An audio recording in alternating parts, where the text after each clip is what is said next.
ஆண்டவரே இன்று செய்த உம் கிருபைக்காக நன்றி செலுத்துகிறோம் அப்பா. ஏசப்பா ஆண்டவரே, இன்ற நாளை ஆண்டவரே நீர் நல்ல நாளாக ஆண்டவரே நீர் எங்களோடு பிரசன்னமாக இருக்கக்கூடிய நாளாக மாற்றி தரும்படி இடத்துல கெஞ்சுகிறோம் ஏசப்பா.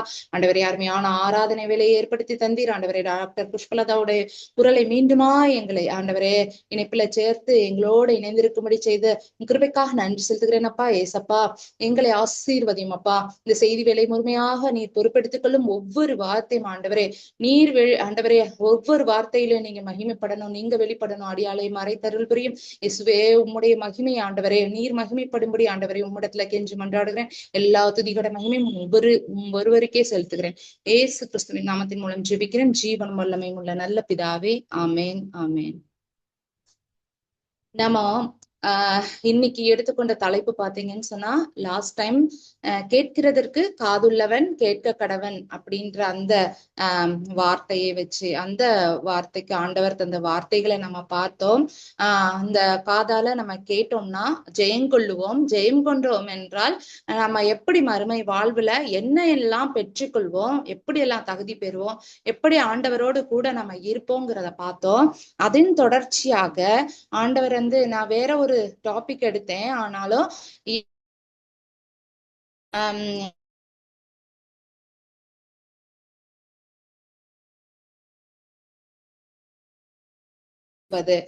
செவி கொடுக்க வேண்டும்னு சொல்லிட்டு அந்த தலைப்புல நம்ம எடுத்திருக்கோம். அதோட பார்ட் 2ன்னே வச்சுக்கலாம். அதை நம்ம இன்னைக்கு பார்ப்போம். அதுல ஒரு முக்கியமான ஒரு விஷயம், தேவனுக்கு நாம் செவி கொடுத்தோம்னா என்ன நடக்கும், நம்ம இந்த உலக வாழ்க்கையில எப்படியெல்லாம் வெற்றி பெறுவோம், எப்படியெல்லாம் மாறுவோம், என்ன அப்படிங்கிறத நம்ம அந்த ஒரு சின்ன காரியத்தை, ஒரு சின்ன காரியம் ரொம்ப பெரிய காரியம், அந்த காரியத்தை வச்சு நம்ம அதை பார்த்து கொள்ளலாம். லூக்காவின் புஸ்தகத்துல அதிகாரம் 23 33 இருந்து நம்ம 43 வசனங்களை பார்க்கும்போது, அதுக்கு நான் இடையில ரெண்டு வசனம் எடுத்திருக்கேன். அதுல பார்ப்போம். கபால ஸ்தலம் என்று சொல்லப்பட்ட இடத்தில் அவர்கள் சேர்ந்த பொழுது அங்கே அவரையும் அவருடைய வலது பக்கத்தில் ஒரு குற்றவாளியையும் அவருடைய இடது பக்கத்தில் ஒரு குற்றவாளியையும் சிலுவையில் அறைந்தார்கள். அப்பொழுது இயேசு, பிதாவே இவர்களுக்கு மன்னியும், தங்கள் செய்கிறது இன்னதென்று அறியாதிருக்கிறார்களே என்றார் அப்படின்னு சொல்லியிருக்காங்க. ஆண்டவர் தான் குற்றவாளிகளோட நம்ம தான் அந்த இடது பக்கத்துல வலது பக்கத்துல இருக்க குற்றவாளிகள் நம்ம தான் எடுத்துப்போமே. இப்போ அந்த குற்றவாளிகளுக்கு நிகராக அவரையும் தாழ்த்தி அந்த சிலுவையில அறையப்பட்டு இருக்கிறார்.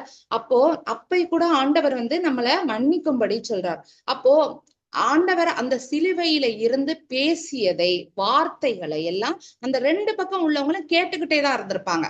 இடது பக்கம் உள்ளவனும் வலது பக்கம் உள்ளவனும் கேட்டுக்கிட்டே தான் இருந்திருப்பாங்க. அவர் பேசினது, அந்த ஜனங்கள் அவருக்கு எதிராக பேசியது எல்லாத்தையும் அவங்க கேட்டுக்கிட்டு பார்த்துக்கிட்டு இருந்திருப்பாங்க. அப்போ நம்ம இங்க ஒரு விஷயத்த நல்லா பார்க்கணும். அதே 39வது வசனத்துல இருந்து பார்க்கும்போது, அன்றியும் சிலுவையில் அறையப்பட்டிருந்த குற்றவாளிகளில் ஒருவன், நீ கிறிஸ்துவானால் உன்னையும் எங்களையும் ரட்சித்துக்கொள் என்று அவரை இகழ்ந்தான். மற்றவன் அவனை நோக்கி, நீ இந்த ஆக்கினைக்கு உட்பட்டவனாய் இருந்தும் தேவனுக்கு பயப்படுகிறதில்லையா? நாமோ நியாயப்படி தண்டிக்கப்பட்டிருக்கிறோம்.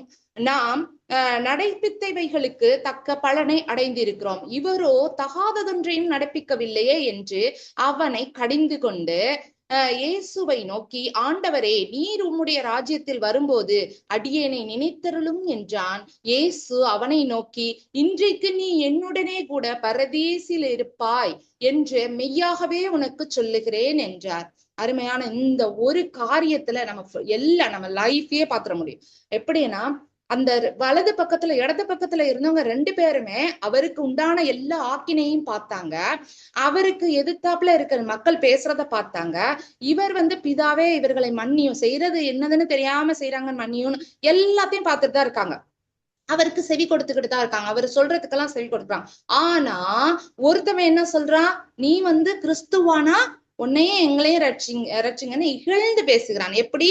அந்த ஜனங்களை போல போன நிமிஷம் வரைக்கும் அவருடைய பேச்சை கேட்டுக்கிட்டு அவருடைய போக்கை அவர் கூடயே இருந்து அவருடைய அற்புதங்களையும் அதிசயங்களையும் பெற்றுக்கொண்டவர்களாய் அவருடைய எல்லா கிரியையிலிருந்தும் நன்மையை பெற்றுக்கொண்டவர்களாய் இருந்து கூட அவரை இகழ்ந்து காட்டி கொடுத்து சிலுவையில் அறைய காரணமா இருந்தாங்க. அது போல ஒருத்தன் என்ன பண்ணிட்டான், காதால அவருடைய வார்த்தைகளை செவி கொடுத்து கூட கண்ணார கண்டும் கூட உணராதவனாய் அவரை இகழ்ந்தான். அந்த மக்களை போலதான் அவரோட எல்லா நன்மையும் பெற்றுக்கொண்டு கூட அவரை சிலுவையில அறைந்தது போல இன்னொருவன் மற்றவன் இந்த ஆக்கினைக்கு உட்பட்டவனா இருந்தோம், நீ தேவனுக்கு பயப்படுகிறது இல்லையா? எவ்வளவு பெரிய குற்றவாளிக்கு அங்கு அவர் அந்த இடத்துல மன்னிப்ப சொல்லும் பொழுது, அந்த இடத்துல அவருடைய அந்த ஆக்கினையை பார்க்கும் பொழுது மனதுல குற்றப்பட்டவனாய் அவன் அங்க குணப்படுகிறதை நம்ம அங்க பார்க்கிறோம். அவன் என்ன பண்றான், அவன் தப்ப உணர்றான்.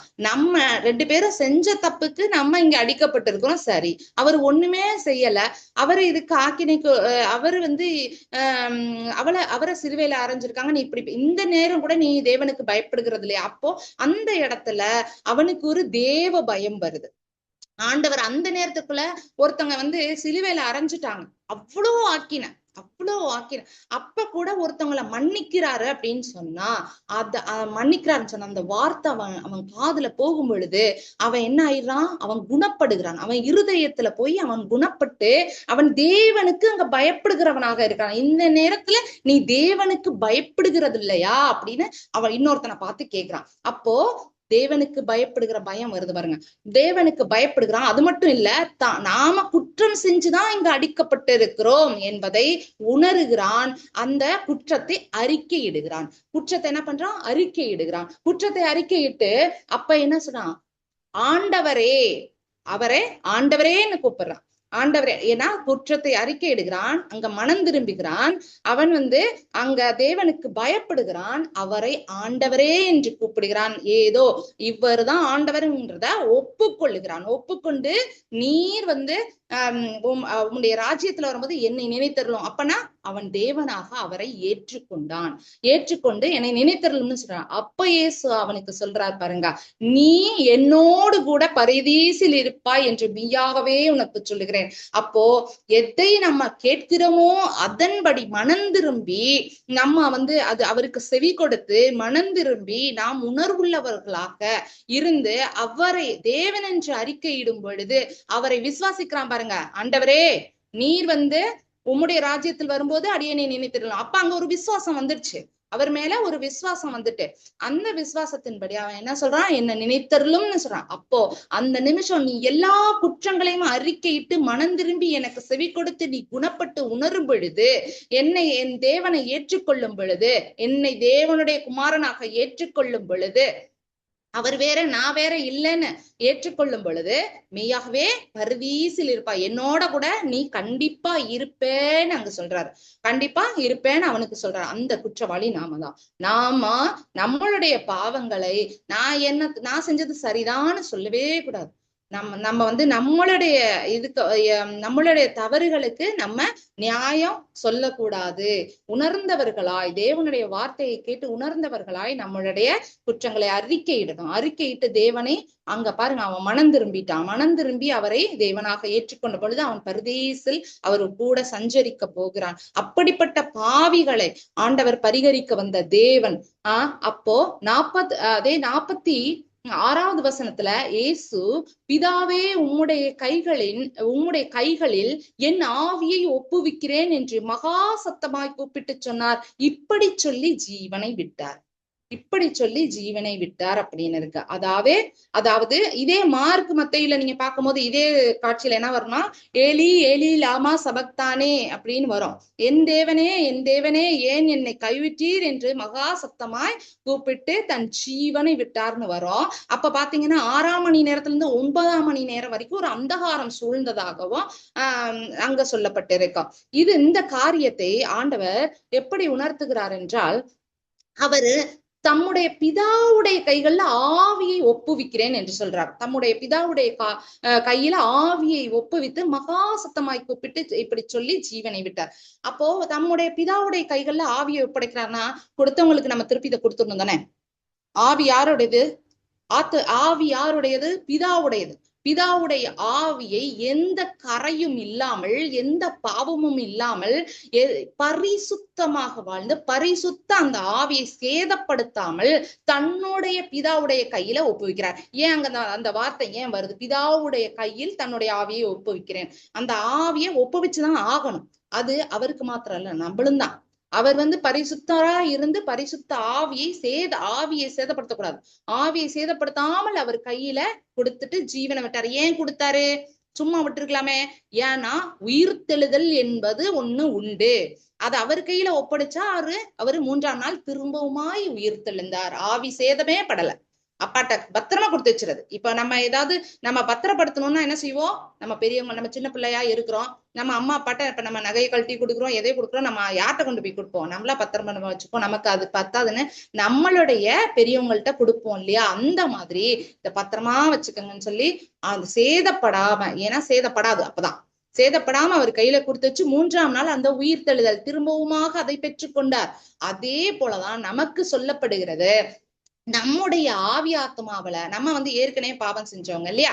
பாவம் செஞ்சவங்க. அதாவது ஆதாம் எதுக்கு செவி கொடுத்தான்? மாம்சத்துக்கு. ஏவாள் எதுக்கு செவி கொடுத்தால்? சாத்தானுக்கு. சாத்தானுக்கு செவி கொடுத்தால் அவனுடைய மாம்சத்துக்கு செவி கொடுத்தான், தள்ளப்பட்டான். ஆனால் கிறிஸ்து இயேசு யாருக்கு செவி கொடுத்தார்? கிறிஸ்து இயேசுவையும் சாத்தான் சந்திச்சான். அவர் பலவீனப்பட்ட பொழுது இந்த உலக ராஜ்யத்தை எல்லாம் உனக்கு தருவேன்னு சொல்லி அவரையும் சோதனைக்கு உட்படுத்தினான். பலவீனப்பட்ட நேரத்துலதான் சாத்தான் நம்மளை தொடுவான். பலமா இருக்கும் போது தொடவே மாட்டான். அவரையும் சாத்தான் தொட்டும் போது அவருக்கு செவி கொடுக்கல. ஏன்னா பிதாவின் சத்தத்திற்கு செவி கொடுக்கிறவராக இருந்தார். பிதாவுடைய திட்டம் அவருக்கு தெரியும். பிதாவுடைய திட்டத்துக்கு அவர் செவி கொடுத்தனாலதான் நம்ம என்ன பண்ணோம்? மீட்டு கொள்ளப்பட்டோம். அவர் அவருடைய சத்தத்துக்கு செவி கொடுத்தனால இந்த மனித குலம் திரும்பவுமாக சேர்த்து கொள்ளப்பட்டிருக்கிறது. அப்போ நம்மளுடைய ஆவி, நம்ம ஆதியாகம புஸ்தகத்துல பார்க்கும் போதே பிதா நம்மளுடைய நாசியில சுவாசத்தை ஊதுகிறதா பாக்குறோம். அப்ப நம்மளுடைய ஆவியும் யாரோடது? பிதாவுடையது. அப்போ அததான் நம்மளும் அதை சேதப்படுத்தாமல், கரைப்படுத்தாமல் அதை பரிசுத்தப்படுத்தணும். நம்ம ஏற்கனவே கரைப்பட்டு போனனால நம்மளை பரிகரிக்க நம்மளுடைய பரிசுத்தர் மீட்பர் வந்தார், நம்மளை மீட்டு கொண்டார் என்பதை நம்ம அதிகமா விசுவாசிக்கிறோம். அந்த விசுவாசத்தின் பொருட்டு நம்ம என்ன பண்ணணும்? நம்மளை கழுவி சுத்திகரித்து அவருடைய வார்த்தைக்கு செவி கொடுத்து நாம வாழும் பொழுது நம்ம இருதயத்துல நம்ம குணப்பட்டு உணர்ந்து நம்ம என்ன பண்ணுவோம்? ஒரு பரிசுத்த வாழ்க்கையை வாழுவோம். நம்ம இயேசுவை போல எல்லாமே அவர் சொல்லிக்காரு, என்ன போல மாறுங்க, நான் என்னோட ராஜ்யத்துல பங்கு கொடுக்குறேன், என்னுடைய அப்பாவோட அதிகாரத்துல உங்களுக்கு பங்கு கொடுக்குறேன், அந்த கோத்திரங்களை ஆளுகிற உங்களை ராஜாக்கள் ஆக்குறேன், உங்களை ஆசாரிய கூட்டத்துல சேர்த்துக்கிறேன், அதாவது பரிசுத்தவான்களா மாத்துறேன், உங்களை ஆசாரியர்களா மாத்துறேன்னு வாக்கு கொடுத்துருக்காருல்ல, அது போல ஆசாரியர்களா மாத்துறேன், உங்களை நீதிமான்னு கூப்பிடுறேன், உங்களை என்னோட தேவாலயத்துல தூண்களா மாத்துறேன், இப்படி எல்லாம் சொல்லி இருக்கிற அவரு எல்லாமே தனக்கு உண்டானது எல்லாம் தருவேன்னு சொல்லியிருக்காரு. அப்ப அவரை போல நம்ம மாறணும்னா நம்ம ஆவியை சேதப்படுத்தாதபடிக்கு, கரைப்படுத்தாதபடிக்கு பரிசுத்தப்படுத்தினோம்னா அதையும் நாம என்ன பண்ணோம்? நம்ம ஜீவன் பிதாவின் கையில போவோம். பரிசுத்தமா நம்மளும் நம்மளுடைய முதலாம் மரணம், அதாவது மாம்ச மரணத்துல மரணிக்கும் பொழுது சேதப்படாத நம்ம செவி கொடுத்தவர்களுடைய பிதாவின் சத்தத்திற்கு, தேவனுடைய சத்தத்திற்கு செவி கொடுத்தவர்களுடைய ஆவி எங்க போகுது? பிதாவுடைய கைகள்ல பத்திரப்பட்டு இரண்டாம் உயிர்த்தெழுதல். அப்போ நம்மளுடைய ஆவி நமக்கு கிடைத்து நம்ம உயிர்த்தெழுகிறோம். இல்லைன்னா என்ன பண்ணுவோம்? ஜீவனை விட்டு பாதாளத்துக்கு போயிருவோம். அவ்வளவுதான், நம்மளுடைய ஆவி போயிரும். ஆனால் பிதாவுடைய அவர் சொல்றார் பாத்தீங்களா, இப்படி இயேசு பிதாவே உம்முடைய கைகளில் என் ஆவியை ஒப்புவிக்கிறேன். அதே போலதான் ஆண்டவருக்கு செவி கொடுத்து வாழும் பொழுது நம்முடைய ஆவி பிதாவுடைய கைகளில போகும். பரிசுத்தமா இருக்கும் பொழுது நம்முடைய ஆவி சேதப்படாமல் கைகளை போவோம். நாமளும் நமக்கு உயிர்த்தெழுதல் இருக்கே, நம்ம திருப்பவுமா இந்த எருசலேமின் அதாவது புதிய எருசலேம்ல ஆண்டவர் கூட நம்ம 1000 வருஷம்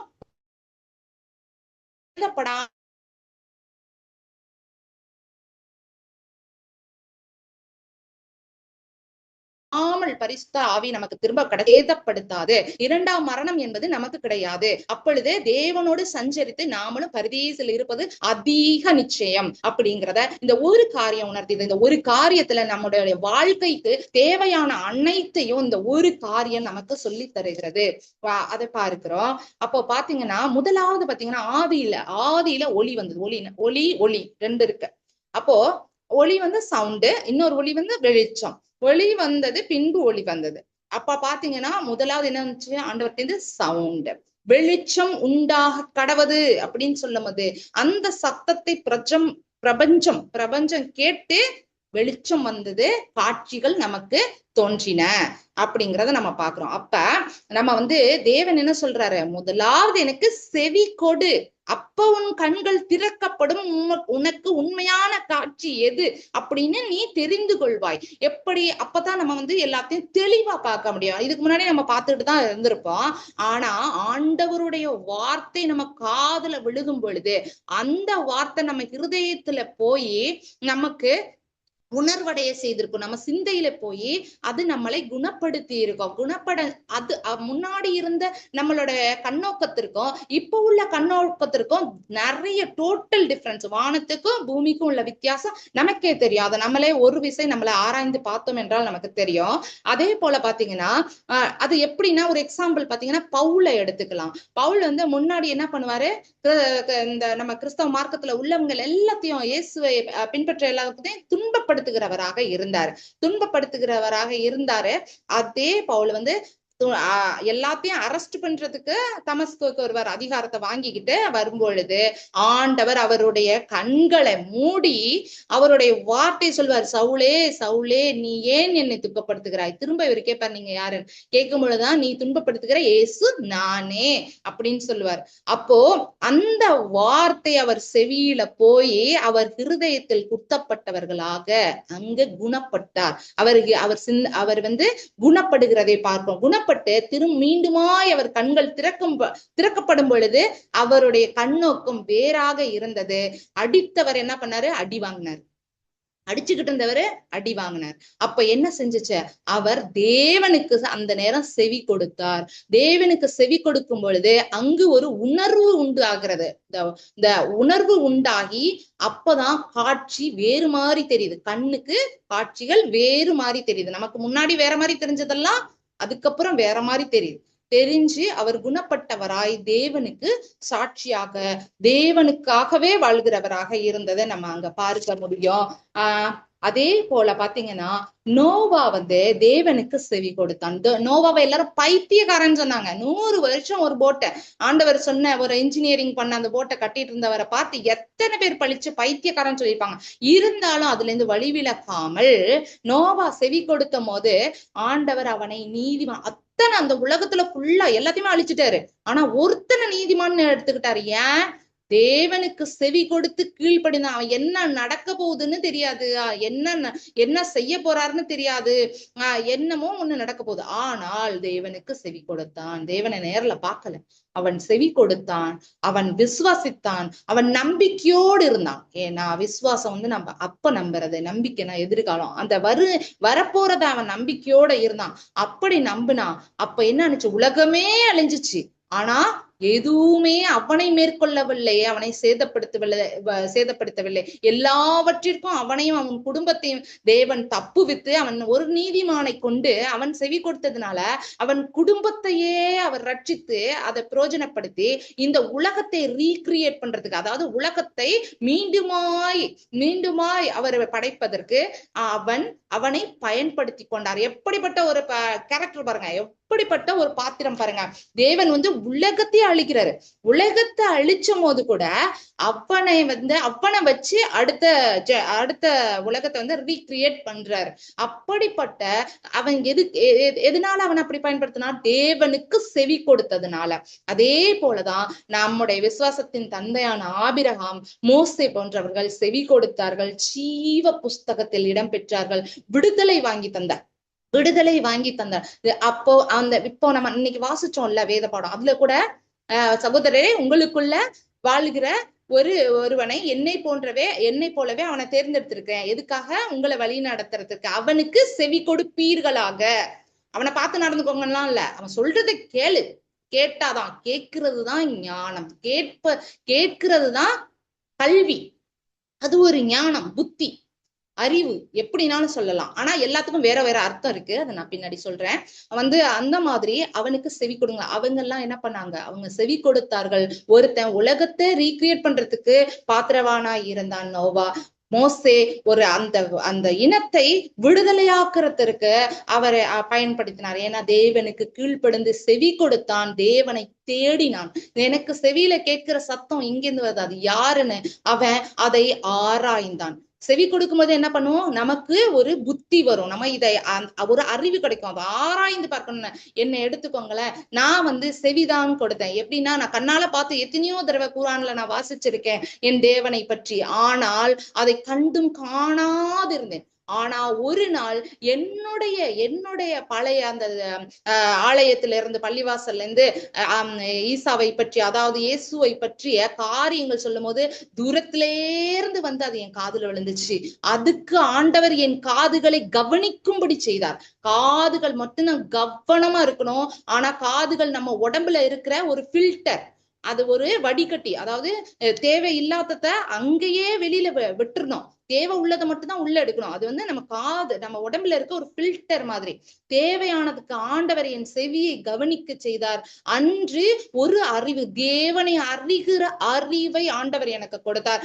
அந்த தேவனை அறிகிற அறிவு கிடைத்த போது எனக்கு ஒரு புத்தி வந்தது. ஐயோ, இவ்வளவு நாள் நம்ம எதை பின்பற்றினோம், யாரை கைவிட்டு இருக்கிறோம்? அப்போ ஆராயணும், அவரை நம்ம கண்டு கொள்ளணும், அதை நல்லா ஆராயணும்னு சொல்லி எனக்கு ஆராயக்கூடிய ஞானத்தை ஆண்டவர் கொடுத்தார்.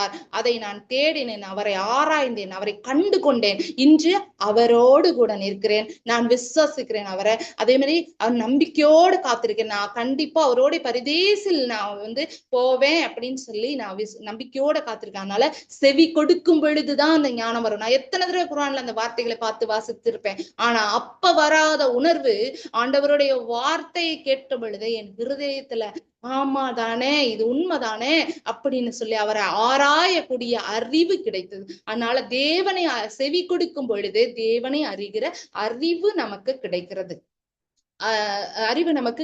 அதே போல செவி கொடுப்பதுன்றது நமக்கும் தேவனுக்கான ஒரு ரிலேஷன்ஷிப்ப, ஒரு உறவு. அதை ஈஸியா ஒரு காட்சியில ஆண்டவர் நமக்கு சொல்லி இருப்பார் பாருங்க.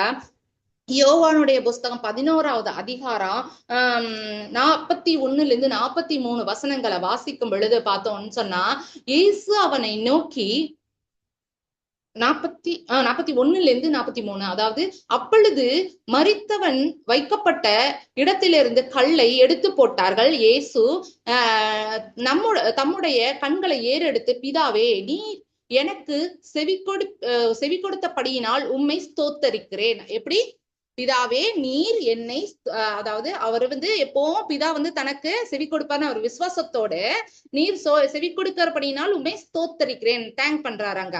ஏன்னா பிதா அவருக்கு மாத்திரம் இல்ல, நமக்கும் அவர் காது கவனிச்சுக்கிட்டேதான் இருக்கு. அவருடைய காது நமக்கு கவனித்த வண்ணமா இருக்கிறது. அதே போல அடுத்த இதுல பாருங்க, நீர் எப்பொழுதும் எனக்கு செவி கொடுக்கிறீர் என்று நான் அறிந்திருக்கிறேன். அவர் நமக்கும் எப்போதும் செவிய நம்ம பக்கம் வச்சிருக்காரு, செவி கொடுக்க காத்துட்டு இருக்காரு. ஆனா நம்ம தான் கேட்கணும். ஆனாலும் நீர் என்னை அனுப்பினதை சூழ்ந்திருக்கிற ஜனங்கள் விசுவாசிக்கும்படியாக அவர்கள் நிமித்தம் இதை சொன்னேன் என்றார்.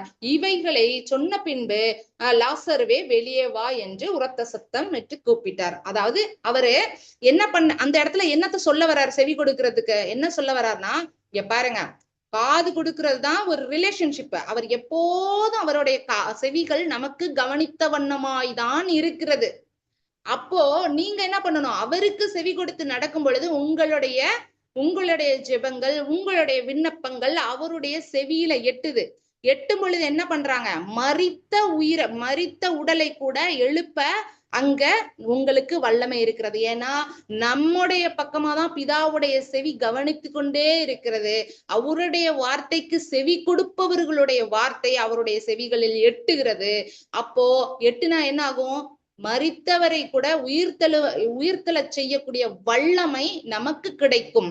நம்முடைய ஜெபம் அங்க கேட்கப்படும் என்பது, அதாவது செவி கொடுத்தல் என்பதுதான் பிதாவுக்கும் நமக்குமான ரிலேஷன்ஷிப்னு சொல்றாரு. என்ன நம்ம ரெண்டு பேருக்கான உறவு என்ன, தகப்பனுக்கும் பிள்ளைக்கான உறவு என்னன்னா அவங்க சொல் பேச்சு கேட்டு நடக்கிறது. அதே போல அப்போ நம்ம கேக்குறதெல்லாம் அப்பா வாங்கி தருவார்ல, அதுதான் அந்த ரிலேஷன்ஷிப்ப ஆண்டவர் அங்க நமக்கு சொல்லி தருகிறார்.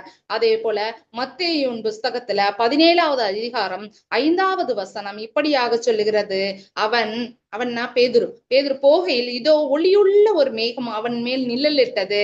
அவர் என்னுடைய நேசகுமாரன், இவரில் பிரியமாயிருக்கிறேன், இவருக்கு செவி கொடுங்கள் என்று அந்த மேகத்திலிருந்து ஒரு சத்தம் கேட்டது. நான் இவர் மேல பிரியமாயிருக்கிறேன், இவருக்கு செவி கொடுங்கள், இவரை பார்த்து நடந்து கொள்ளுங்கள் என்றதை சொல்லவில்லை. அவர் சொல்றதெல்லாம் கேட்டு நடந்துக்கோங்க அப்படின்னு சொல்றாங்க. அவர் சொல்றதெல்லாம் கேளுங்க, அவர் சொல்றதை கேட்கும் பொழுது நீங்க அவரை போல மாற முடியும் அப்படிங்கிறத பிதா அங்க சொல்லுகிறார். நீதிமொழிகள் 2:2 என் மகனே, நீ உன் செவியை ஞானத்திற்கு சாய்த்து உன் இருதயத்தை புத்திக்கு அமைய பண்ணும் பொருட்டு நீ என் வார்த்தைகளை ஏற்றுக்கொண்டு என் கட்டளைகளை உன்னிடத்தில் பத்திரப்படுத்தி ஞானத்தை வா என்று கூப்பிட்டு புத்தியை சத்தமிட்டு அழைத்து அதை வெள்ளியை போல நாடி புதையலை தேடுகிறது போல் தேடுவாயாகில் அப்பொழுது கர்த்தருக்கு பயப்படுதல் இன்னதென்று நீ உணர்ந்து தேவனை அறியும் அறிவை கண்டடைவாய். அப்போ பாருங்க, இப்போ என்னவா, தேவனுக்கு செவி கொடுதல். என் மகனே, உன் செவியை சாய்த்து ஞானத்திற்கு, தேவனுடைய வார்த்தைனா என்ன, ஒரு ஞானம், அந்த ஞானத்திற்கு செவியை சாய்த்து இருதயத்தை புத்திக்கு அமைய பண்ணு. அப்போ ஆண்டவருடைய வார்த்தை என்னமா, ஒரு ஞானமா இருக்கிறது. அந்த ஞானத்தை பெற்றுக்கொள்ளும் பொழுது நமக்கு அங்க புத்தி கிடைக்குது. அதே போல அவருடைய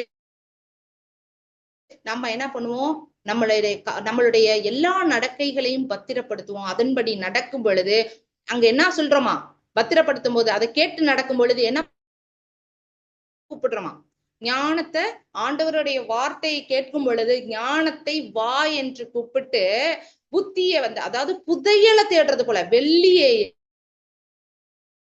அதாவது புதையலை தேடுகிறது போல தேடுவாயாகில் கர்த்தருக்கு பயப்படுதல் இன்னதென்று உணர்ந்து தேவனை அறிகிற அறிவு கிடைக்கும். அதுதான் நான் என்னுடைய சாட்சிய சொன்னேன். வார்த்தையை கேட்கும் பொழுது ஒரு ஞானம் பிறந்தது. நம்ம யாரடா பின்பற்றுறோம், அதுக்கு நம்ம எதை பின்பற்றணும், எது சரியான வழி, பரலோகத்தை அடைவதற்கு, பிதாவை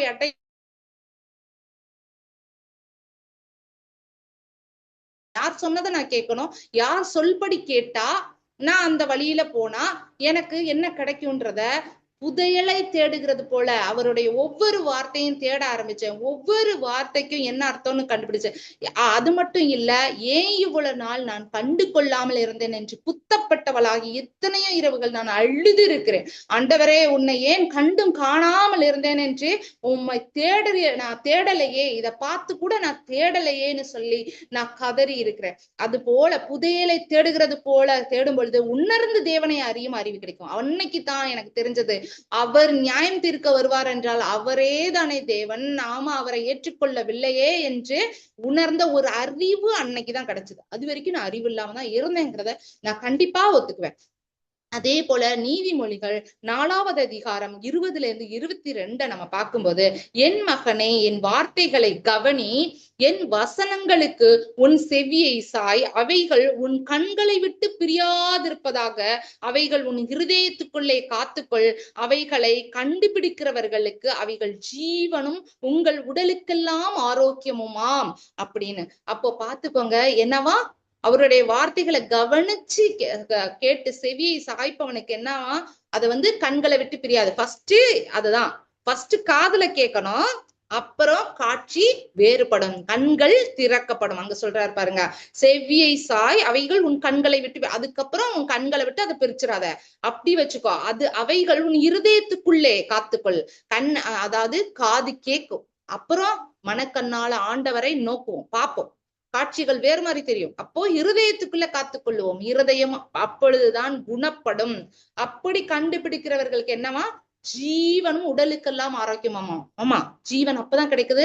உடலுக்கு ஆரோக்கியம்னா என்ன? முன்னாடியே நான் சொன்னேன்ல, இந்த பொறாமை போன்ற எல்லா துர்க்குணங்களும் நம்மளை விட்டு ஒன்னொன்னா நம்மளுடைய ஜென்ம சுவாபங்கள் மாறி ஆரோக்கியம் உள்ளவர்களாக மாறுவோம். ஃபர்ஸ்ட் மன்னிக்க கத்துக்கணும். மன்னிக்க கத்துக்குவோம். பொறாமை, இச்சை, என்னெல்லாம் துர்க்குணம் இருக்கு ஆண்டவர் சொல்லி இருக்கிறார், அத்தனையிலிருந்து நம்ம விடுதலையாகி நம்ம குணப்பட்டவர்களாகி உடலுக்கெல்லாம் ஆரோக்கியமுமாம். நாம லேசான, கனமான இல்ல, வெயிட்டான மனுஷன் அல்ல, லேசா மாறிடுவோம். அப்படியே லைட்டா ஆயிரும். உடலுக்கெல்லாம் ஆரோக்கியமா ரொம்ப ஈஸியான ஃபீல் இருக்கும். முன்னாடி எல்லாம் பயங்கரமா கோவம் வரும்ல, அந்த கோவத்தெல்லாம் விட்டுட்டு எதையுமே ஃபர்ஸ்ட் சிந்திக்க ஆரம்பிச்சு ரொம்ப லைட்டா ஃபீல் பண்ணுவோம். அப்போ உடலுக்கெல்லாம் ஆரோக்கியமுமாம். எது? ஆண்டவருடைய வார்த்தையை கேட்டு நடக்கும் பொழுது நம்ம ரொம்ப நம்ம உடலுக்கெல்லாம் ஆரோக்கியமாம் அப்படின்னு, அதாவது கண்டுபிடிச்சு ஃபர்ஸ்ட் இருதயத்துல காத்துக்கொண்டு அவர் அந்த வார்த்தைகளுக்கெல்லாம் எல்லாத்தையும் கண்டுபிடிக்கிறவனுக்கு தான் இந்த ஆரோக்கியம் கிடைக்குது. அதே நீதிமொழிகள் 5வது அதிகாரம் 1-2 நம்ம பார்க்கும்போது, என் மகனே என் ஞானத்தை கவனித்து என் புத்திக்கு உன் செவியை சாய், அப்பொழுது நீ விவேகத்தை பேணிக் கொள்வாய், உன் உதடுகள் அறிவை காத்து கொள்ளும். அப்படின்னா இதுல நான் அதான் யோசிச்சேன், ஞானம் கிடைக்கும், அறிவு கிடைக்கும், இதேதான் திருப்பி திருப்பி வருது. செவியை சாய்த்து, ஆமா, ஆண்டவருக்கு செவி கொடுக்கும் பொழுது ஞானம் கிடைக்கிறது, அறிவு கிடைக்கிறது, புத்தி கிடைக்கிறது. இத விவேகத்தை பேணிக்கொள்வாய், விவேகமா நடந்துக்குவோம் அப்படின்னு. அப்ப இதெல்லாம் ஒரே அர்த்தம் உள்ளது இல்லையா அப்படின்னு நான் பார்த்தேன். ஆனா ஒரே அர்த்தம் கிடையாது. எல்லாம் ஞானம் வேற, புத்தி வேற, அறிவு வேற, விவேகம் என்பது வேற. எப்படின்னு நம்ம பார்த்தோம்னு சொன்னா, அறிவு என்பது ஃபர்ஸ்ட் புத்தி என்பது ஏற்றுக்கொள்றது. ஒருத்தவங்க இப்ப கண்டிப்பா அப்பா சொல்லுவார்ல, அப்பா சொல்லும் போது அதை அப்படியே ஏற்றுக்கொள்வது. சரி, நல்லது, நம்ம கெட்டது பண்றோம், அப்படியே நன்மையை அப்படியே ஏற்றுக்கொள்வது புத்தி. யோசிப்போம், ஆமா நான் செஞ்சது தப்புதான் அப்படின்னு அந்த நிமிஷம் நம்ம ஏத்துக்கொள்வது புத்தி. அறிவுங்கிறது என்னன்னு நம்ம பார்த்தோம்னு சொன்னா, அறிவுன்னா நம்ம அதை பிரித்து தெரியணும், எது நன்மை தீமை என்று. அது கற்கும் பொழுது, கேட்கும் பொழுது, ஒரு விஷயத்தை நம்ம கேட்கும் பொழுது, கற்றுக்கொள்ளும் பொழுது, கல்வி மூலமாகவோ கேள்வி மூலமாகவோ நம்ம கற்றுக்கொள்வதற்கு பேர் அறிவு. புத்தினது ஏத்துக்கொள்றது, அதுக்கப்புறம் கற்றுக்கொள்வது மூலம் எல்லாவற்றையும் தெரிந்து கொள்றோம். பாத்தீங்களா, கேட்டு கேட்டு படிச்சு படிச்சு எல்லாத்தையும் தெரிஞ்சுக்கொள்றோம்ல, அது அறிவு. அந்த அறிவை வைத்து அதை வாழ்வியலாக வாழ்றது, அந்த புத்தியும் அறிவையும் வச்சு வாழ்றதுக்கு பேரு ஞானம். ஞானமா நடந்துக்குவான். எப்படி? அந்த புத்தியும் அறிவையும் செலவு பண்ணி வாழ்றதுக்கு பேருதான் ஞானம். அப்போ நீ விவேகத்தை பேணிக் கொள்வாயின்னு வருத. விவேகம்னா என்னன்னா, அதை விட ஒரு படி மேல, எதை பேசணும், எதை பேசக்கூடாது, எதை செய்யணும், எதை செய்யக்கூடாது அப்படின்னு அதுல இருந்தும் ஒரு படி மேல ஞானமாய் வாழ்றோம். எப்படி? புத்தியா நம்ம ஏற்றுக்கொண்டவர்களாய், கற்றுக்கொண்டவர்களாய், எல்லாத்தையும் தெரிந்து கொண்டவர்களாய் இருக்கிறது புத்தியும் அறிவு. அதன்படி வாழ்றதுக்கு பேரு ஞானம். அந்த ஞானமா வாழும் பொழுது கூட நமக்கு வரக்கூடிய காரியங்கள்ல எதை பேசணும், எதை பேசக்கூடாது, எதை செய்யணும், எதை செய்யக்கூடாது அப்படிங்கிறதுக்கு பேரு ஞானம். அதுவும் இப்படி ஒண்ணுதான். எதை கேட்கணும், எதை கேட்க கூடாது, யாருக்கு செவி கொடுக்க வேண்டும், யாருக்கு செவி கொடுக்க கூடாது, எந்த இடத்துல நம்ம இருக்கணும், எந்த இடத்துல இருக்கக்கூடாது, எதுக்கெல்லாம் நம்ம விலகி ஓடணும் என்பதை அப்படி நடந்து கொள்றவங்களுக்கு பேரு விவேகி. அதுக்கு பேரு தான் விவேகம் என்பதாக அர்த்தம். என்ன, ஞானத்துக்கும் அது அடுத்த ஒரு ஸ்டேஜ். அதே போல நீதிமொழிகள் 28-29 வேதத்தை கேளாதபடி தன் செவியை விளக்குகிறவனுடைய ஜெபம் அருவருக்கப்பட்டது அப்படின்னு சொல்லப்படுகிறது. அப்போ தேவனுக்கு செவி கொடுக்காதவர்கள் வேதத்துக்கும் செவி கொடுக்க மாட்டார்கள். அப்ப வேதத்தை கண்டபடி சும்மா கடகடன்னு நான் அததான் ஆண்டவர் அழுத்தமா சொல்லி இருப்பாரு. என்னன்னா, பேர் கிறிஸ்தவர்கள்லயே என்ன சொல்லுவாரு, அவரு வாந்தி பண்ணுகிறதாக சொல்லி இருக்கிறத நம்ம போன தடவையே பார்த்தோம். அது மாதிரி ஒரு சாஸ்திர சம்பிரதாயம் மாதிரி பைபிளை வாசிக்கிறது, நம்ம சும்மா டயத்துக்கு கரெக்டா நம்ம ஞாயிற்றுக்கிழமை ஆனா சர்ச்சுக்கு போயிட்டு வர்றது, அது இல்ல. வேதத்திற்கு தன் செவியை சாய்த்து விட்டால் என்ன நடக்கும்? சாய்க்காதவனுடைய ஜெபம் அருவருக்கப்பட்டதுன்னா, செவியை சாய்ச்சிட்டாலே நீ குணப்பட்டுருவ, அதன்படி உன்னோட வாழ்க்கையை மாத்திருவ. வாழ்க்கையை மாத்துகிறவனுக்கு தான் ஆண்டவருக்கு ஜெபம், ஆண்டவர் அவருடைய ஜெபத்தை கேட்கிறார், இல்லைன்னா அவனை புறம்பே தள்ளுகிறார். யோவான் 10:27-28 என் ஆடுகள் என் சத்தத்திற்கு செவி கொடுக்கிறது, நான் அவைகளை அறிந்திருக்கிறேன், அவைகள் எனக்கு பின் செல்கிறது, நான் அவைகளுக்கு நித்திய ஜீவனை கொடுக்கிறேன், அவைகள் ஒரு காலம் கெட்டு போவதில்லை, ஒருவனும் அவைகளை என் கையிலிருந்து பறித்து கொள்ளுவதில்லை. அப்போ யாரு? ஆண்டவருடைய சத்தத்திற்கு செவி கொடுக்கிறவர்கள் என்ன? அவருடைய மந்தையில சேர்த்து கொள்ளப்படுகிறார்கள், அவரை பின்பற்றுகிறார்கள், என் பின்னே வருகிறார்கள். அப்படின்னா அவரை போலவே அவர் பின்னாடி அவருடைய வார்த்தையின்படி வாழுகிற நாம, அவருக்கு செவி கொடுத்து அவருடைய வார்த்தையின்படி வாழுகிற நாம அவர்களுக்கு என்ன பண்றாரா? நித்திய ஜீவன், அழிவில்லாத வாழ்வு, மரித்து உயிர்த்தெழுதல், அதாவது நித்திய ஜீவனை கொடுப்பேன். அந்த ஜீவனை அவங்க ஒரு நாளும் கெட்டு போவதில்லை. அப்பனா அவங்களுடைய ஜீவன், அதாவது அவங்களோட ஆவி கெட்டு போகாது. நான் முன்னாடி சொன்ன மாதிரிதான், ஆவி கெட்டு போவதில்லை, அவைகளை என் கையிலிருந்து யாரும் பறித்துக் கொள்வதில்லை. அப்போ தேவன்கிட்ட இருந்து யாராலும் நம்மை பிரிக்கவே முடியாது. ஏன்னா நம்மளுடைய ஆவி அவருடைய கையில் இருக்கிறது. அதை அவருக்கு செவி கொடுத்து பரிசுத்தமாய் நம்மளுடைய ஆவியை அவருடைய கைகளில் கொடுக்கும் பொழுது நித்திய ஜீவனை கொடுத்து அதை கெட்டு போகாமல் பாதுகாக்கிறார். அதே போல பாத்தீங்கன்னு சொன்னா அதை ஒரு காலம் அவர் கையிலிருந்து பறித்து கொள்ள முடியாது என்பதை தேவன் அங்கு சொல்லுகிறதை பார்க்கிறோம். இப்ப எப்படி இயேசுவ பிதாவிட்டேந்து சாத்தானால பிரிக்க முடியலையோ, அப்படி நம்மையும் பிரிக்க முடியாது என்பதை ஆண்டவர் அங்கு சொல்லுகிறார். 1 சாமுவேல் 15:22 அதற்கு சாமுவேல் கர்த்தருடைய சத்தத்திற்கு கீழ்ப்படுகிறதை பார்க்கலும் சர்வாங்க தகனங்களும் பலிகளும் கர்த்தருக்கு பிரியமாயிருக்குமோ, பலிகளை பார்க்கலும் கீழ்ப்படிதலும் ஆட்டுக்கடாக்களின் நினைத்தை பார்க்கலும் செவி கொடுத்தலும் உத்தமம் என்பதாக சொல்லுகிறான்.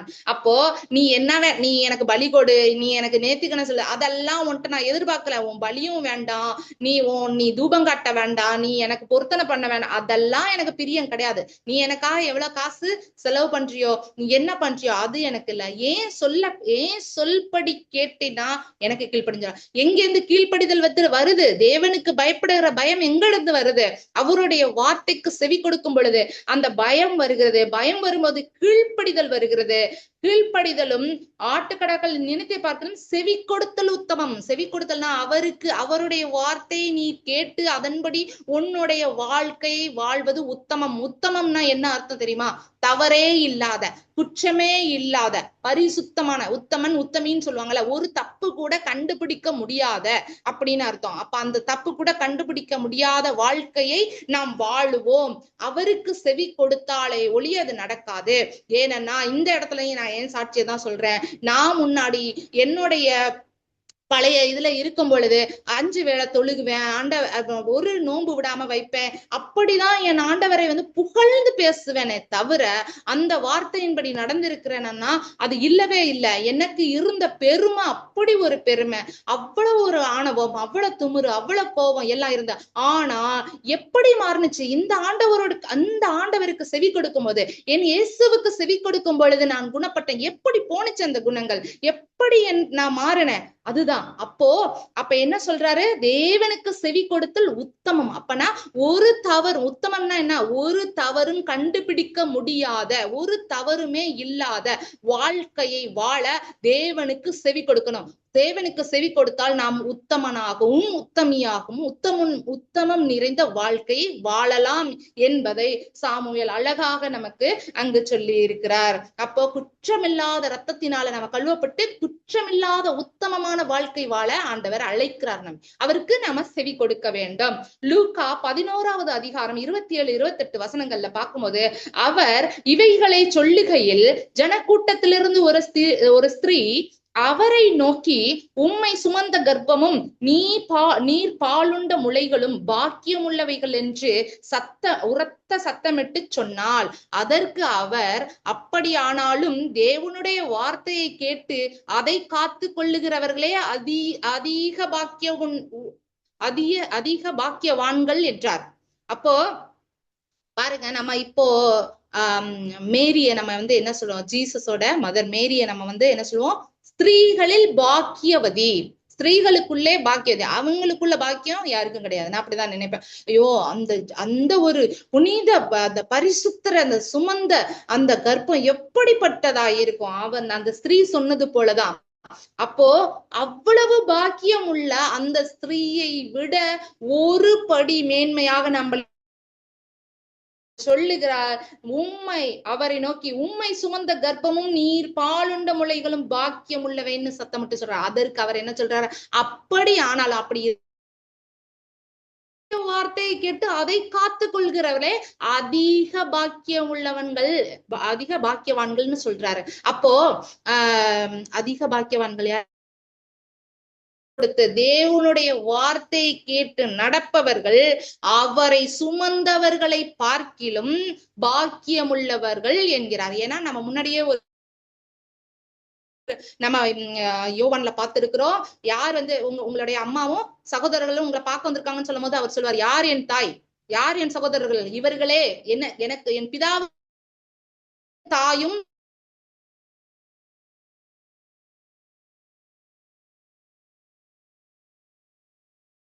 என்னை சுமந்த கர்ப்பத்தை பார்க்கிலும் அந்த புண்ணிய ஸ்திரியை பார்க்கிலும் பிதாவுடைய வார்த்தையை கேட்டு காத்துக்கொள்பவன் என்னவா அதிக பாக்கியவான்கள் என்று சொல்லுகிறார். அப்போ பிதாவுக்கு செவி கொடுப்பவன் தான் பாக்கியவான். உலகத்துல செவி கொடுத்து அதன்படி அந்த ஞானத்தையும் அறிவையும் அந்த என்ன சொல்றது அந்த விவேகத்தையும் பெற்றுக்கொள்பவன் எல்லா செல்வங்களிலும் பிரதான செல்வமான செவிச்செல்வத்தை பெற்றுக்கொள்பவன், கேள்வி செல்வத்தை பெற்றுக்கொள்பவன் இந்த உலகத்தை ஜெயிப்பான். இந்த உலகத்தை ஜெயங்கொண்ட என் தேவன் நாம உலகத்தை எப்படி ஜெயங்கொள்ளணும்னு ஈஸியா சொல்லி கொடுத்திருக்காரு. மொத்தமா இந்த வேதாகமத்துக்கே நம்ம செவி கொடுக்கணும். எல்லாருடைய வார்த்தைக்கு அந்த வேதாகமத்துக்கு நம்ம செவி கொடுக்கணும். செவி கொடுத்தால் என்னவா இந்த உலகத்தை மட்டுமில்ல பரலோகத்தையும் ஜெயங்கொள்ளுகிறவர்களாக நாம் இருக்கிறோம். ஏசாயா தீர்க்கதரிசியின் புஸ்தகத்துல 55வது அதிகாரம் 3வது வசனம் இப்படியாக சொல்லுகிறது, உங்கள் செவியை சாய்த்து என்னிடத்தில் வாருங்கள், கேளுங்கள், அப்பொழுது உங்கள் ஆத்துமா பிழைக்கும்.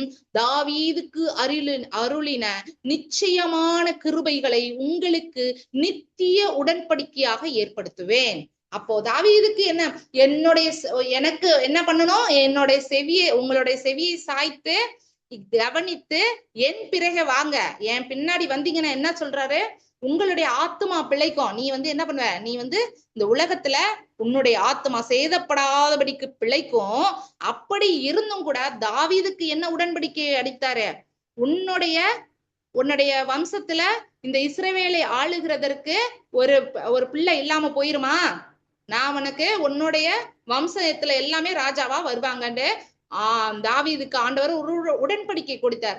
அத அவனுக்கு மட்டும் கொடுக்கல, தாவீதுக்கு அருளின நிச்சயமான கிருபைகளை உங்களுக்கு நித்திய உடன்படிக்கையாக கூட ஏற்படுத்துவேன் என்று சொல்லி இருக்கிறார். அப்போ என்னை நீ தெரிந்து கொண்டாய், எனக்கு செவி கொடுத்தாய், எனக்கு செவியை சாய்த்து நீ உத்தமியாக உன்னை பரிசுத்தப்படுத்தி வாழும் பொழுது நீ என்ன பண்ணுவ, உன் பிள்ளைங்களையும் என் பாதையில நடத்துவ. நீ என்ன பண்ணுவ, விதையை போட்டுக்கிட்டே இருப்ப, என் வார்த்தையை நீ சொல்லிக்கிட்டே இருப்ப, என் வார்த்தையை கேட்டு கேட்டு உன் பிள்ளைகளையும் நீ ஆதாயப்படுத்திக் கொள்வாய், உன் குடும்பத்தை நீ ஆதாயப்படுத்திக் கொள்வாய், எல்லாத்தையும் என் பின்னாடி கூட்டு வர. அப்ப என்ன ஆகும், தாவீதுக்குள்ள உடன்படிக்கை உன் பிள்ளைகளுக்கு அவர் சொல்லியிருக்காரு, ஆண்டவர் சொல்லியிருக்காரு, நீயும் உன் பிள்ளைகளும் உன் பிள்ளைகளுடைய பிள்ளைகள் மேல என்னுடைய ஆசீர்வாதம் தங்கும். எல்லாரையும் என்ன 3 தலைமுறை 4 தலைமுறைக்கு ஆசீர்வதிப்பதாக ஆண்டவர் சொல்லி இருக்கிறார். அப்ப தாவீதுக்கு உண்டான நித்திய உடன்படிக்கை, நித்தியம் என்றால் மாறாத எப்பொழுதும் உள்ள உடன்படிக்கை தாவீதுக்கு அருளினது போல அவர் மாறவே இல்லை. தாவீதோட சந்ததி தான் மாறுனுச்சு.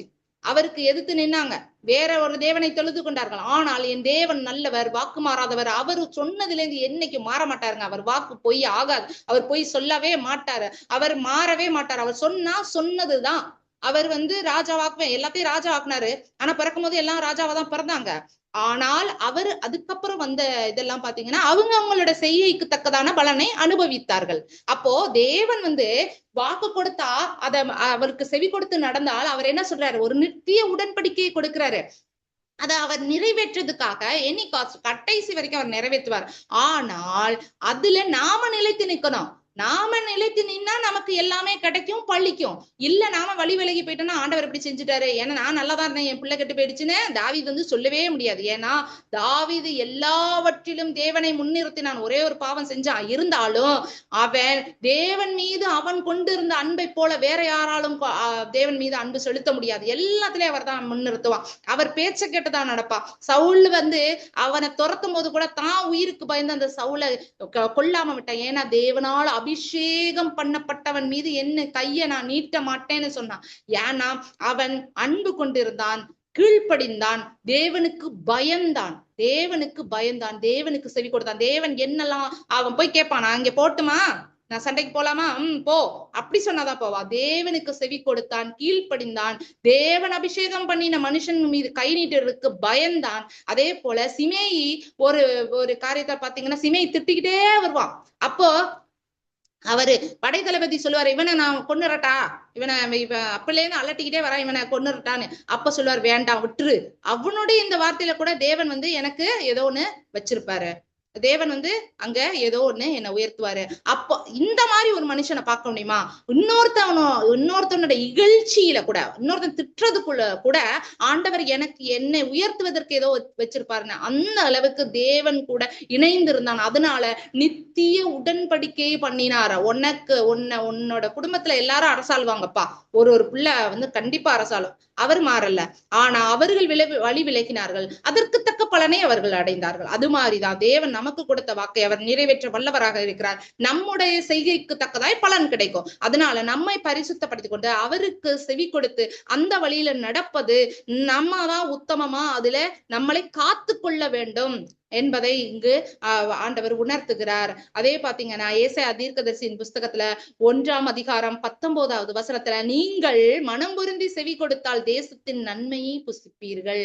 தேசத்தின் நன்மையை புசிப்பீர்கள்னா, நான் நன்மைன்னு ஒரே வார்த்தையில சொல்லிட்டா, தேசத்தில் உள்ள எல்லா ஆசீர்வாதங்களையும் நீங்கள் அனுபவிப்பீர்கள் என்பதாக அர்த்தம்.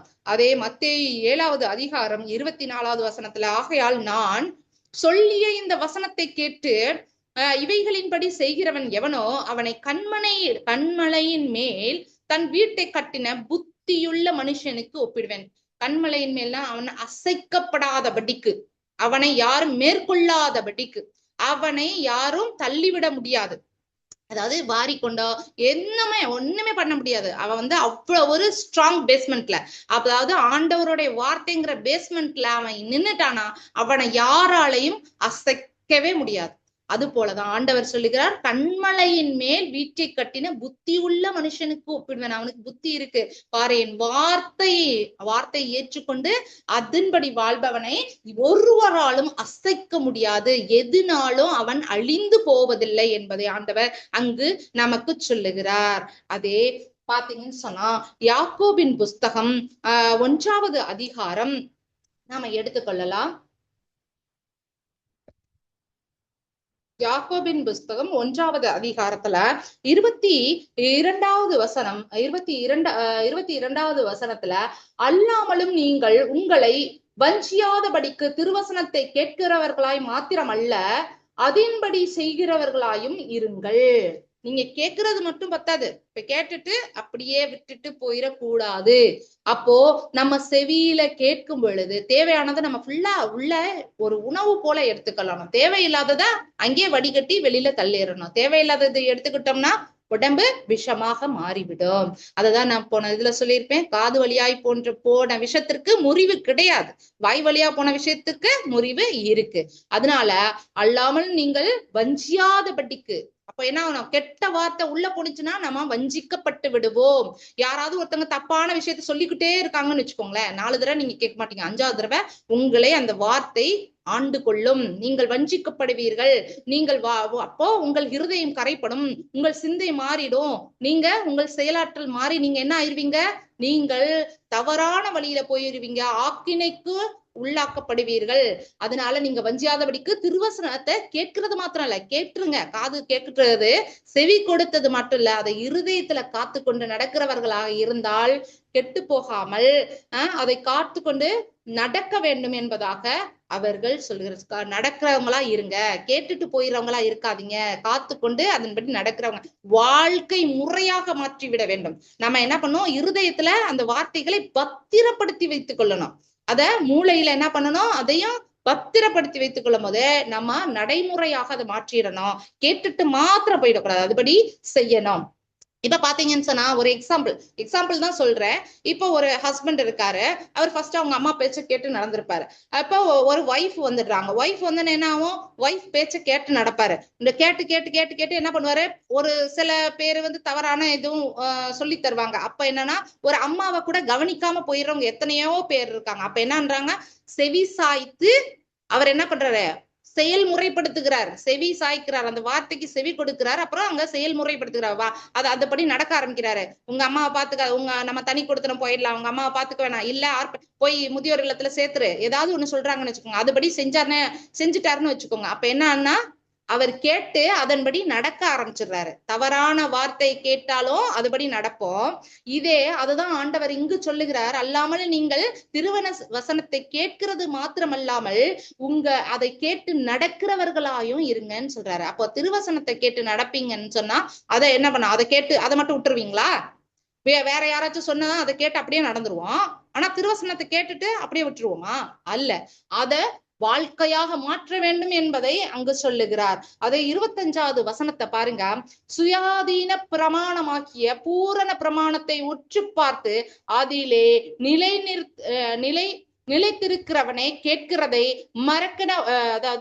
மறக்கிறவனா இராமல் அதற்கேற்ற கிரியையை செய்கிறவனா இருந்து தன் செய்கையில் பாக்கியவனாயிருப்பான். இததான், இது என்ன, இந்த வசனம் என்ன, எனக்கு இத நல்லா சொல்லி கொடுங்கப்பா அப்படின்னு சொல்லிட்டு இந்த சுயாதீன பிரமாணமாகிய பூரண பிரமாணத்தை உற்று பார்த்து, அப்ப சுயாதீன பிரமாணம்னா என்ன அப்படின்னு சொன்னா, அந்த சுயாதீன பிரமாணங்கிறதுக்கு ஒரு மீனிங்க நான் தேடுறேன். அதை தேடின போது அது எப்படி சொல்லப்படுகிறது என்றால் செல்ஃப் எவிடன்ஸ் எப்படின்னு சொன்னா, இப்போ ஒரு விஷயத்துக்கு பாத்தீங்கன்னு சொன்னா வேற எதுவுமே தேவையில்லை, அதுதான் உண்மை, அது நிரூபிக்கிறதுக்கு வேற ஆதாரமே தேவையில்லை, அது தானாகவே உண்மையாக இருக்கிறது, அது தானே என்ன பண்றது, அது நிரூபிக்கிறது, அதுக்கு வேற எந்த சாட்சியோ எந்த ஒரு ஆதாரமோ தேவையில்லை. அந்த மாதிரிதான். அப்ப சுயாதீன பிரமாணம் என்பது என்ன, நம்மளோட பைபிள் தான், அது உண்மை. அதன்படி சுயாதீன பிரமாணத்தை பூரண பிரமாணமாய், அதாவது என்னுடைய வாழ்க்கையில இதுதான் பூரணம், இதை நான் கடைபிடித்தால் நான் பூரணம் அடைவேன், அதுதான் பூரண பிரமாணமா எடுத்துக்கிறோம். செல்ஃப் எவிடன்ஸ் நமக்கு, அதுவே உண்மை. அந்த உண்மையை, அந்த சத்தியத்தை, சுயாதீன பிரமாணம் என்னன்னா சத்திய பிரமாணம், அதை நான் ஏற்றுக்கொள்ளுகிறேன். அதை பூரண பிரமாணம் நான் ஃபுல்ஃபில்லா அப்படியே முழுசா அதை நான் உற்று பார்க்க, அதுதான் என் லைஃப், இதுக்கு எனக்கு சாட்சியே தேவையில்லை, அதை நான் அப்படியே நான் எடுத்துக்கிறேன். இந்த சத்தியத்தை நிரூபிக்கிறதுக்கு வேற எனக்கு அந்த ஆதாரமே தேவையில்லை, அதுக்கு ஆதாரம் நான் தான், அதுக்கு சாட்சியாரு நான் தான், என் வாழ்க்கையில இதுக்கு நானே சாட்சி என்பதாக செல்ஃப் எவிடன்ஸ் கொடுக்கிறது. அத பூரண பிரமாணமா, அதுதான் எனக்கு ஒரு நித்திய கட்டளை, பூரணமான ஃபுல்ஃபில்லான ஒரு எவிடன்ஸா நான் எடுத்துக்கும் போது, அதை உற்று பார்க்கும் போது என்ன ஆகுதுன்னா,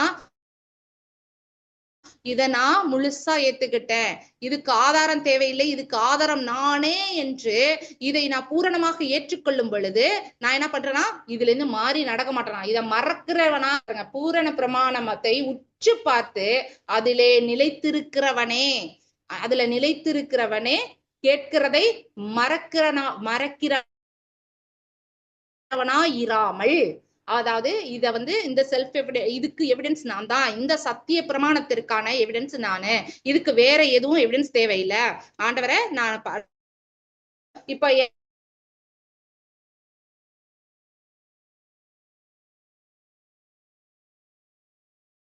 சொன்னாங்கன்னா நான் எங்கேயும் போய் ஆதாரம் கொண்டு வர மாட்டேன், நான் நிக்கிறேன்னுங்க, நான் தாங்க இதுக்கு ஒரு உயிருள்ள சாட்சி, நான் தாங்க ஆதாரம் அப்படின்னு நான் இத பூரண பிரமாணமாக உற்று பார்க்கிறேன். இதுதான் என்னுடைய ஃபுல்லான சத்தியமான பூரணமான எனக்கு ஒரு பிரமாணம்.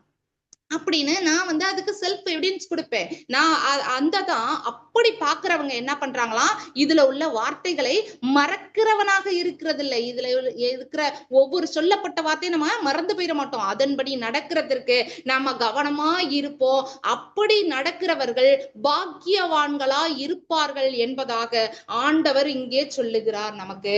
அதே 1வது அதிகாரம் 19வது வசனத்தை பாருங்க. ஆகையால் என் பிரியமான சகோதரரே, யாவரும் கேட்கிறதற்கு தீவிரமாயும், பேசுகிறதற்கு பொறுமையாயும், கோபிக்கிறதற்கு தாமதமாயும் இருங்கள் அப்படின்னு சொல்றாரு. எதுக்கு?